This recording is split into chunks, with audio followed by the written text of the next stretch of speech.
Sweden will provide Ukraine with Gripen aircraft, including combat models of various configurations, according to local media reports.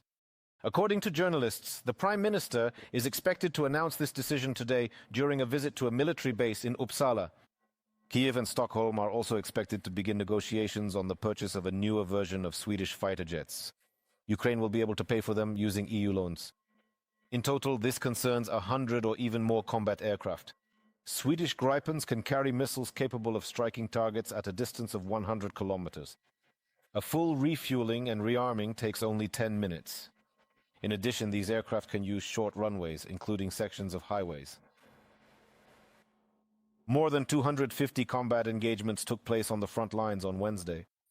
The General Staff recorded the highest number of Russian attacks, 47 in the Pokrovsk direction. Here, the occupiers tried to advance in the areas of Novoalexandrivka, Rodinske, Hryshine, Zatishok, and Muravka.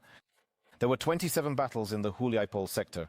12 Russian assaults were repelled by the defense forces in the Kostiantynivka sector. There were 10 attacks each in the Lyman and southern Slobozhansky directions. It's May 28th, Thursday, and it's 11 minutes past 6. Ladies and gentlemen, greetings to you all, and thank you for being with us at this hour. Let's start with air raid alerts and the current security situation. Sumy region is partially under threat. You will now see the map. Part of Kharkiv region is also affected. And unfortunately, we also have to mention Donetsk and Zaporizhia. The southern, southeastern, and eastern regions of Ukraine, as well as Dnipropetrovsk region, are also affected. In some areas of Sychislav region, the air raid siren is also sounding. Please proceed to shelters if you are not already there. As for the nature of this threat, earlier the Air Force reported about drone danger in Sumy, as well as the launch of Russian glide bombs in the Zaporizhia region. So let's begin. Russia is intensifying mobilization, and this indicates that Vladimir Putin does not intend to engage in genuine peace negotiations. This was stated by Volodymyr Zelensky following a defense meeting. He also added that Ukraine will share all available information with its partners. Let's listen. We are receiving more and more internal Russian information about preparations for additional mobilization in the aggressor country. First and foremost, this is aimed at compensating for the particularly high losses of the Russian army in the occupied territories of Ukraine. The political leadership of Russia has set the task of increasing the occupation contingent. We're talking about at least tens of thousands more. We also have data regarding a further increase in mobilization. It is for this very purpose that the Russian authorities have intensified the issuance of so-called mobilization orders. Volodymyr Zelensky, President of Ukraine. Military expert Ivan Timoshko is joining us live. Greetings, good morning. Good health to you. Glad to see you. Likewise. Do the Russians and Vladimir Putin need any additional, pretext to return to this practice of mobilization? Or is it just done like that without any reason?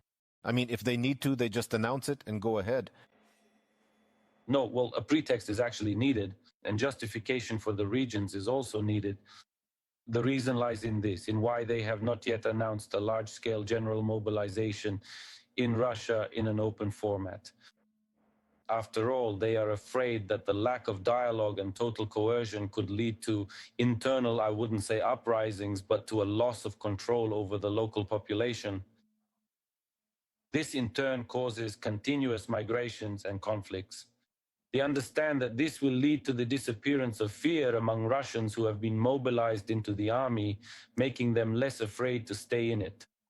The fear of commanders, the fear of criminal liability, and they realize that with a dramatic and sudden surge in the total number of personnel currently serving in the Russian army, this could lead to a significant and concerning escalation in criminal activity, a large number of desertions, many of them involving armed individuals, and serious internal conflicts, even among those who have been hastily mobilized and newly recruited. We remember that even when a partial mobilization was announced, there were at least up to about five such cases openly reported in the information space. There have been documented examples where freshly mobilized Russian recruits actually opened fire on their own fellow soldiers, occurring even within the confines of their official training centers, because domestic conflicts would arise there immediately.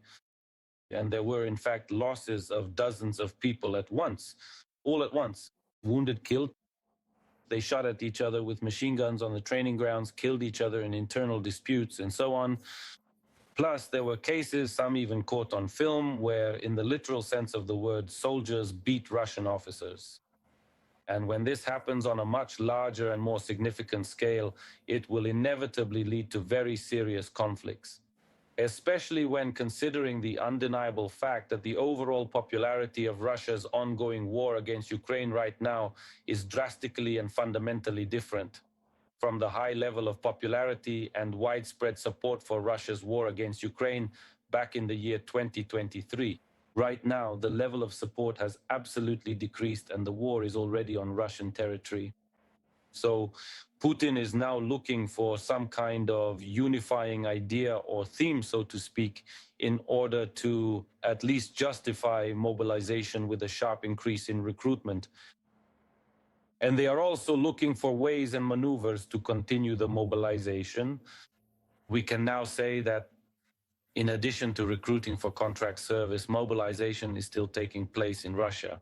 It is hidden or not public, and perhaps not on the scale that Putin would like, but nevertheless it continues. This includes recruitment for contract service as well as for year-round and conscript service.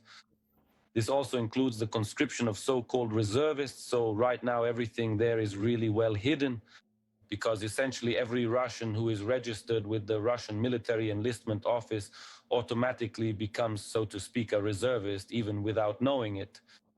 There are also now large quotas for Russian higher education institutions and enterprises, requiring them to send people to the Russian army, literally. At these enterprises and institutions, quite serious measures are being taken, not just propaganda, but coercive actions to force Russians to join the army. Otherwise, they are threatened with criminal prosecution, dismissal from work, or expulsion from studies. We have many such cases, and even the Russian military correspondents themselves are talking about this now. And another question I would add here, in response to the question, regarding geography, do you think it might change, or will it still be an attempt to vacuum up people from remote regions, definitely not from major centers like Moscow and St. Petersburg? Even in 2025, the military commissar of Moscow and the Moscow district region officially stated that mobilization is still actively continuing there at this time. Around that time, information emerged, which in fact has not been refuted to this day, so it must be true, that in Moscow, law enforcement and military personnel were going door to door, essentially checking on all men. Another issue is that Moscow and the Moscow region, despite being large and, let's say, densely populated, have a particular situation. Many people there, one way or another, are actually not officially registered, or even if they are considered residents of Moscow, their status does not allow them to be drafted. That's more or less how it is. This is the center of residence for their people. Nevertheless, even now, quite often prisoners of war are taken from there, specifically people from this city or this region, as well as, for example, from the Leningrad region. So it's not accurate to say that they are not drafting anyone from these regions at all right now. Yes, they still put more emphasis there on those who, let's say, live in Moscow, but have ended up outside the boundaries of those who are politically and immunologically protected. But still, they are being drafted and recruited for service. Mostly these are people with working class professions and so on. But Moscow is also a center, or let's say one of the centers for filling up with migrants. And migrants there as well, the so-called Ostarbeiters, are now in the spotlight of Russian law enforcement with the aim of forcing them into military service. But if we are talking about centralized conscription, then of course even the so-called young mobilization is still more focused on the principle of recruiting people from the same region. That is, certain regions are targeted either because they have been completely impoverished or because of Putin's personal interest in cleansing that territory. To provide a specific illustration, this situation could be directly related to geographical regions that possess incredibly large and significant deposits of highly valuable metals, rare diamonds, pure gold, or even vast underground reserves of oil and natural gas, so that the local population does not raise questions about why gas and oil are being extracted there, when in fact we should be becoming very wealthy regions. But in reality, we are very poor. And there, The local population is being significantly mobilized, especially men, so that there are no internal disturbances and they are being sent to the front. Well, we also see that there are regions which, for them, let's say, are being mobilized because there is a certain mentality, a culture that has developed there, or even an image that doesn't necessarily reflect reality, but the image of particularly warlike peoples has formed there. Often, these are regions that are under a kind of internal occupation. I'm saying that ethnically, culturally, and even theologically, these people do not belong to the Russian community or Russian culture. But at the same time, yes, let's talk about our initiatives. The Ministry of Defense, together with the General Staff, is launching a new program called Logistical Lockdown. This is about increasing strikes on the nearest Russian rear areas. This was reported by Defense Minister Mikhailo Fedorov.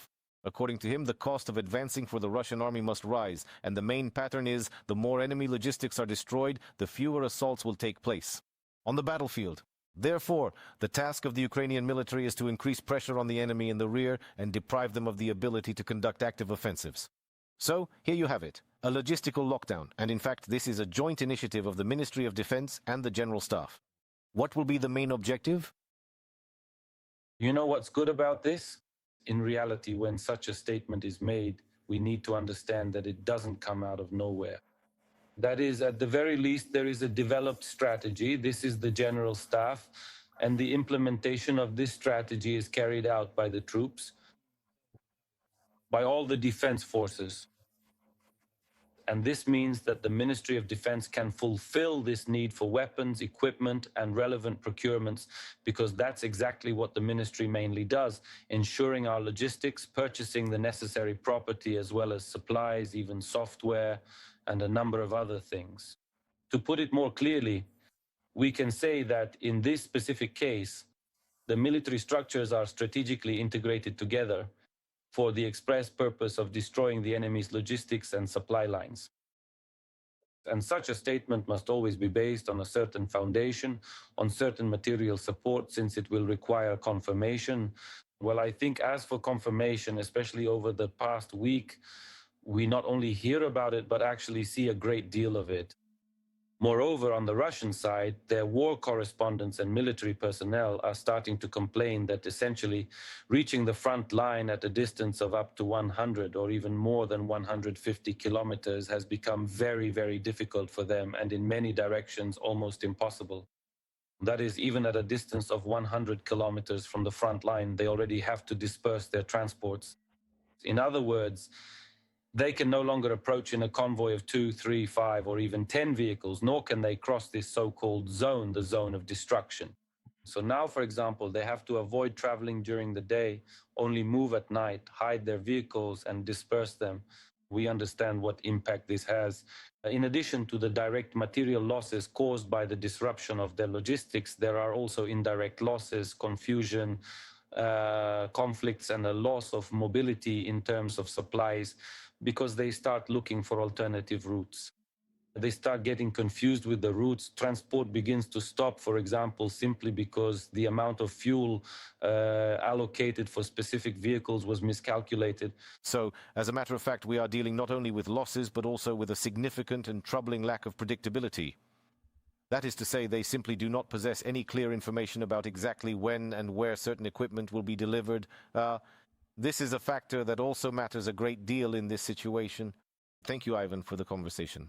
Ivan Timoshko, our time is almost up, military expert who just joined us live.